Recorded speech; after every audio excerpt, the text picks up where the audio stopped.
Today on Time About the Movies, we're heading into the Green Zone, where Matt Damon, Amy Ryan, Greg Kinnear, Brendan Gleeson, and Jason Isaacs are waiting, thanks to Paul Greengrass and writer Brian Helgeland. We also have Jay Baruchel starring in a romantic comedy with Alice Eve called She's Out of My League.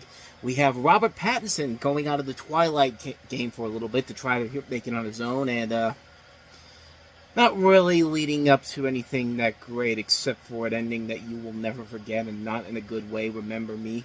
And we also have Carlos Mencia and Forrest Whitaker starring in basically a remake of Father of the Bride with Our Family Wedding. A lot of movies to take a look at today, so March 12, 2010, coming up next on Time About the Movies.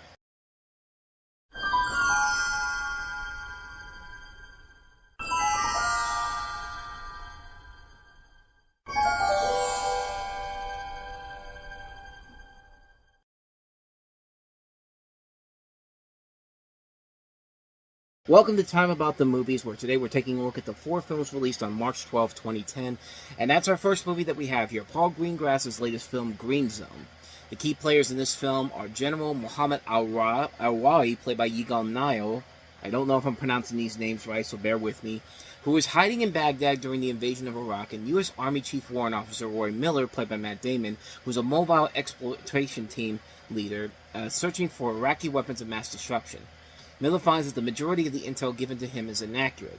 His efforts to find the true story about the weapons are blocked by the U.S. Department of Defense official Clark Poundstone, played by Greg Kinnear, and the cast also includes names like Brendan Gleeson, Amy Ryan, Khalid Abdallah, and Jason Isaacs.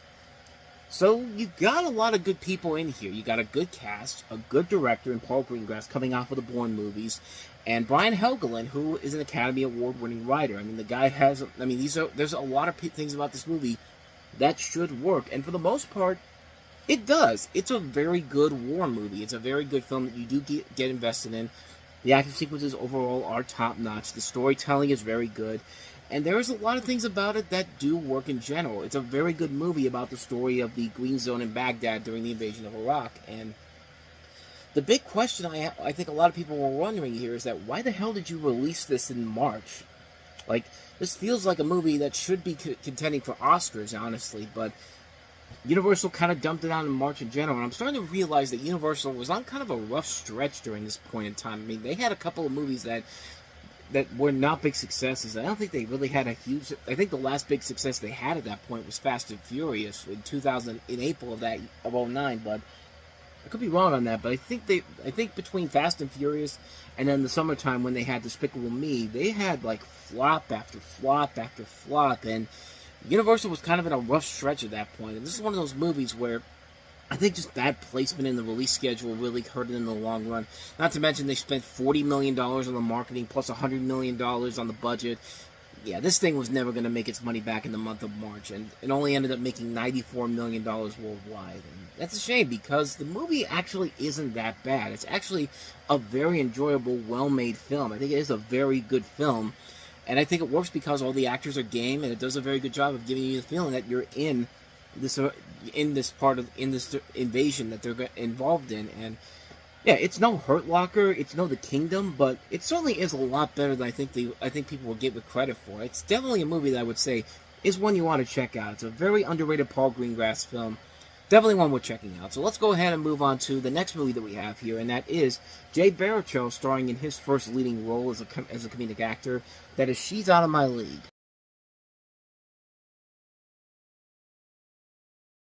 Trust me when I tell you, that scene at the end there, when they show why no one wants to date this woman, is really one of the stupidest things ever. And yeah, it's not one of the stupidest endings we'll see this weekend, but this is She's Out of My League, where you have a security guard named Kirk, played by Jay Baruchel, who meets a smart, sexy, and charming girl named Molly, played by Alice Eve, in one of her first film roles here. I think she actually had done... This might be her first overall movie role in general, because I think she's from the UK. She might have been in some stuff in the UK too. I can't remember for certain, but she was a newcomer when this came out, and she loses her iPhone on an airplane, and she doesn't know, and Kirk doesn't know how a girl like her would be invested in a guy like him, and he turns to his friends and family for advice, to little or no success. And this is one of those movies where one thing I was kind of attached to it because it was shot in Pittsburgh. I'm not too far away from the city. I mean, we're about 30 minutes away, so yeah, I get attached to movies like this. Groundhog Day, Adventureland, Zack and Miri Make a Porno, even not so great movies like Striking Distance and Innocent Blood are movies where it's just like, yeah, the movies aren't good. Inspector Gadget's another example of that. Yeah, the movies aren't good, but seeing the city back in the day, seeing Pittsburgh back in the day, and what it looked like back then, I kind of got a soft spot for it. So yeah, it's kind of one of those things where it's just like, yeah, I know it's not going to be worth it, but it's worth it just to see the city in general on the big screen like that. But the movie itself is very mixed. I thought the film overall was just kind of like, it wasn't bad. It wasn't bad, but it wasn't great either. There's a lot of good moments in the movie, but at the same time, a lot of moments in here don't really work all that well. Like when Kirk meets Molly's parents for the first time, and like it just, it's weird. Like the movie, like it's, to quote Lonely Island, it's basically, it's basically what happens is jizz in your pants. I mean, that's if you've seen the movie, you know what I'm talking about, because that scene just goes on and on and on, and it does not end. Like, it's one of those things where the movie just gets so ridiculously long and just pointless. It's just like, wrap it up already. The trailer stopped it at the right time, but no, this thing goes on for like twice as long as it does in the trailer, and it drags. It drags so hard in this, and the family of Kirk was just way too cruel to these people. I mean, his girlfriend, ex-girlfriend, played by Lindsay Sloan, is someone I did not like at all. Like, in the end, they throw in this, again, it's a very pointless action sequence where one of the cars that takes you around the she takes one of the cars that takes you around the airport, and she gets punched, and it's just like, at that point, like, I don't advocate hitting women or anything like that, but that's one of those times where it's just like, it's one of the few times I would say, goddamn right, you better hit that bitch, because she got so on your nerves so quickly, and, like, she was just too much of a bitch to deal with. I just can't handle people like that. I hate people like that in movies, where it's just like, you're supposed to not hit women and all that type of stuff, but no, that's the type of person that you beat up so she gets some sense knocked into her. Again, I am not in support of beating any women up. Don't even start those rumors about me. But I am not in that camp at all. But the other characters overall were really not that special. Nate Torrance from the Get Smart movies. I mean, I didn't really like him because it seemed like they were setting it up for like a bigger subplot in the movie, some kind of conflict, and it never goes anywhere, man. It never really goes anywhere in particular. I just felt like what do we even do? Why was that even in there? But again, there are good moments in here. The two lead stars I thought worked very well. I thought Jay Baruchel and Alice Heath had a lot of good chemistry together. I like T.J. Miller. This is back when T.J. Miller was actually kind of likable and actually can be funny. Mike Vogel, who were both of them were in Cloverfield. I thought they were good. Kristen Ritter was a very good actress in that movie. To me, I think one of the biggest things that really hurt the film overall was the fact that there's a whole scene the whole reason, the whole purpose of the movie is to figure out why would this beautiful young woman go with this nerdy guy in the end? Like, what's the reason? Like, what does he think the reason is? Well, that scene at the end of that commercial you saw leads into a scene where we find out that she has web feet. And for some reason, that's the reason why they got to have the third act breakup. And it's just kind of like, really? That's where we're going with this? I mean, I know people that have web feet, and it's not really that big of a deal, guys. It's just like, but, like, the way they set it up here, they set it up like this is like the equivalent of, like, the fact that, she's banging somebody behind his back, like she's having an affair with her. It's just like, no, it's not that at all, but it's just kind of like, and that's part of the problem with the movie in general. It wants to be this raunchy comedy on the same level of something like a Judd Apatow movie, but it's missing that extra caveat that makes it stand out and gives us something that makes sense, first of all, and does not have stupid elements like, I'm breaking up with you because you have web feet, you ugly person.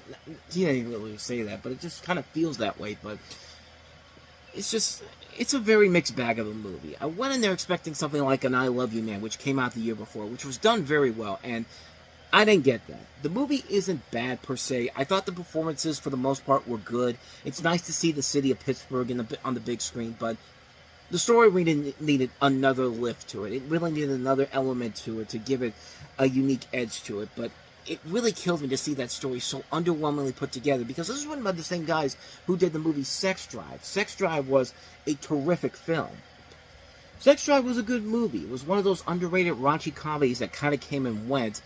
But this Not so much. This is a movie made by a major studio. It has more recognizable names in it. And you could tell they were trying to do something unique and different. And it just didn't work, unfortunately. So, mixed bag of an opinion. I didn't like the movie, but I didn't hate it either. I just felt very underwhelmed by the end result of it. So that's how she's out of my league. So let's go ahead and move on to the big daddy of them all. The worst movie this weekend. One of the worst movies of the year. Not even bad for the movie itself, but just for the way that it had the balls to try to do something at the end where it's just like, oh, screw you. This is Robert Pattinson in Remember Me.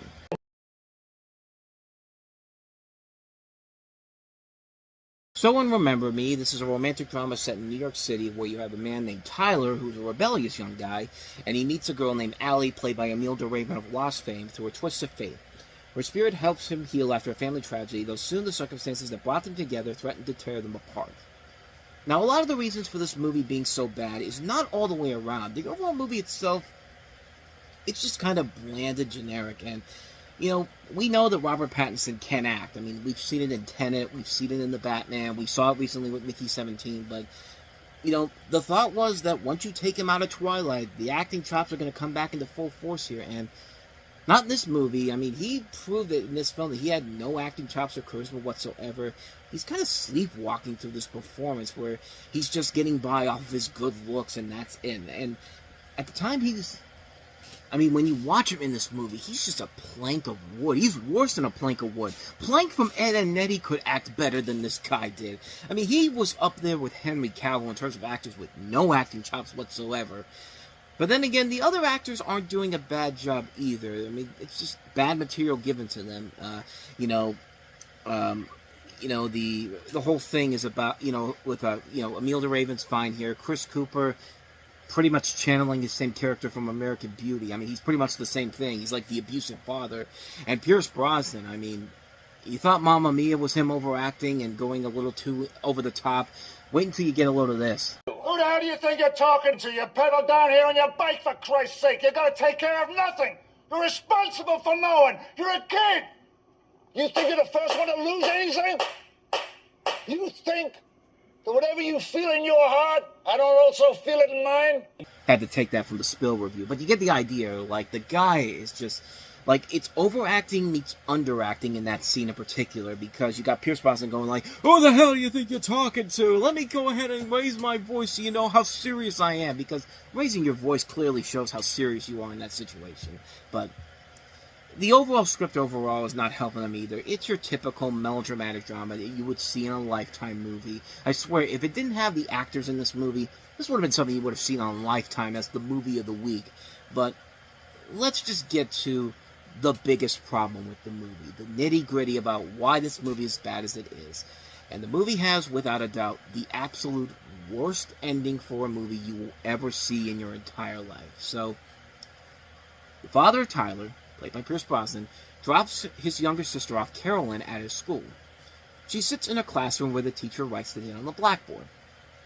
I specifically forgot to mention in this plot synopsis that this takes place in the summer of 2001. Not the summer of 2001, well, pretty much the summer of 2001, but then she writes the date on the board, and it says September 11th, 2001.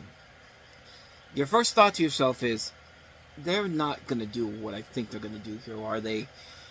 And then the very next scene is Robert Pattinson looking out the window of his father's office, which is revealed to be the location of the 101st floor of the North Tower of the World Trade Center. And once the 9/11 terrorist attacks begin, the rest of the family looks at the towers before the camera pans over the rubble, showing Tyler's diary in a voiceover that says that he revealed to Michael that he loves him. His father, of course, Michael, and he forgives him for killing himself. Tyler is buried next to Michael.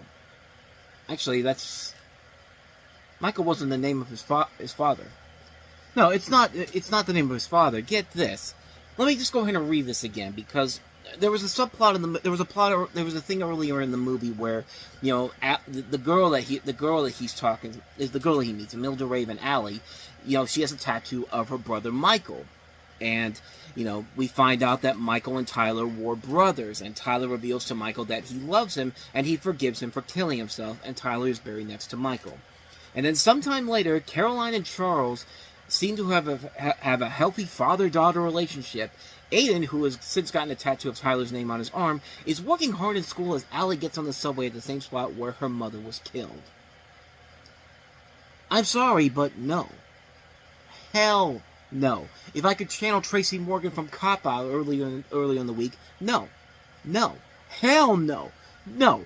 I refuse. No. No. Like, you do not get to use a tragic event like September 11th for not one, but two cheap emotional ploys. I mean, mother of God. This is the reason why this movie is terrible. This movie is so lazy that it has to resort to using such a horrendous event in our country's history as a manipulative emotional ploy. Fuck that shit. Now, I'm not saying that you cannot use September 11th as the centerpiece of a story, but have a purpose to it being there. We've had movies about the September 11th attacks. World Trade Center, United 93, great movies. We've had movies centering around the storyline involving the 9/11 attacks. 25th Hour, Reign Over Me, great movies. What they do here is so despicable and so pathetic. This movie fails so miserably because it ends on the most heinous and most disheartening way to get an emotional impact out of you. Excuse me. A good story should never have to rely on such a tragic day in our history to get a cheap emotional ploy out of you. The story itself should just do that. And that just means that the scriptwriter, this Jenny Lumet, the daughter of Sidney Lumet, by the way, has no intention on ending this on a good enough note and just did it because they got lazy or the studio forced them to do it, which, let's be honest, it's Summit Entertainment. This is the company that literally is this. It's the place the Twilight built, and if you had seen some of their bad movies they put out that year, which there was a lot of them, that's probably what ended up happening. But that's the reason why this is one of the worst movies ever made. This movie is so unbelievably bad just for that moment there. The first 3/4 of the movie are just a bland, lame, melodramatic drama, but it's that final act that just destroys any hope this movie had of becoming something relevant or something that's watchable, using a historical event as a cheap emotional ploy. I'm getting frustrated just thinking about how bad it is. Like, that's how you know you fucked up big time, when you have to resort to that level of idiocy, stupidity. Just, God, I hate this movie so much. I hate this movie so much. Remember Me is a bad film, one of the worst movies of that decade, and yeah, it's just a bad movie. Just a bad movie.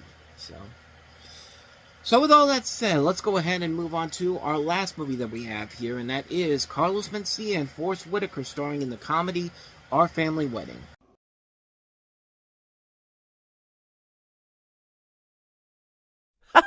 Comedy. Oh, Fox Searchlight, we expect so much better from you. Not to mention, this comes 1 year after the last movie that they did that was more of a mainstream raunchy comedy in Miss March came out. Fox Searchlight doesn't make movies like this. This is the type of movie you would expect solely from 20th Century Fox to put out, but nope.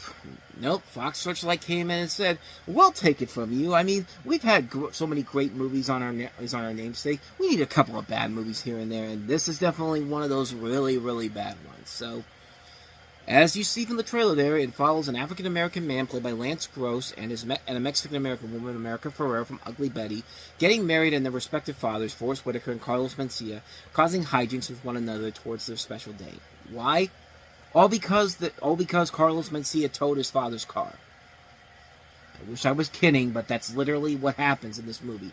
This movie is literally just a retread of Father of the Bride, except replace Steve Martin with Carlos Mencia and Forest Whitaker in it. And just like, it's literally that movie. And they did another Father of the Bride remake later on that was a Latino-based remake with Andy Garcia as the father in that movie. But it's just like this movie just really fell apart pretty quickly. And Carlos Mencia, God bless the guy, he's trying. I mean, Mind of Mencia wasn't that bad of a show, and he did show potential as a comedic actor, but man, this movie is just everything that you hate about Carlos Mencia and then some. What's Forest Whitaker doing in here? He's an Academy Award-winning actor, for God's sake. Hell, why is America Ferrera in here? She's one of the hottest young stars in Ugly Betty. Why is Regina King in here? Why is Charlie Murphy involved in here? Why is the director of Roll Bounce making this movie? Why is the guy who just gave us Captain America Brave New World writing the script for this? Why? You'll be saying that a lot during this movie. That's how terrible this movie is.